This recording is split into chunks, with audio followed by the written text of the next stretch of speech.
क्रांती सूर्य तू, शिल्पकार तू, भारताचा बोधिसत्व मूक इथे परिस्थिती अशी आहे की बाई कोणाकडे जाऊ शकत नाही.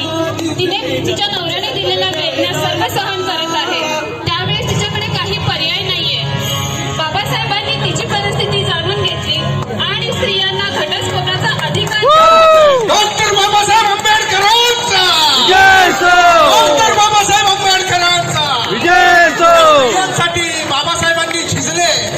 डॉक्टर बाबासाहेब आंबेडकरांनी जे स्त्रियांसाठी जे केलं ते आजपर्यंत कुठे करू नाही शकलं. म्हणूनच या स्त्रिया सगळीकडे पुढे आहेत. आज आमच्या भारताचं पायलट म्हणू नका, राष्ट्रपती म्हणू नका, सगळीकडे ज्या महिलांनी प्रवेश केलेला आहे ते फक्त आणि फक्त डॉक्टर बाबासाहेब आंबेडकरांची आमच्यावर मेहरबानी आहे. अतिशय सुंदर असं कॅरेक्टर म्हणून श्रीराम आपल्या समोर येत आहे.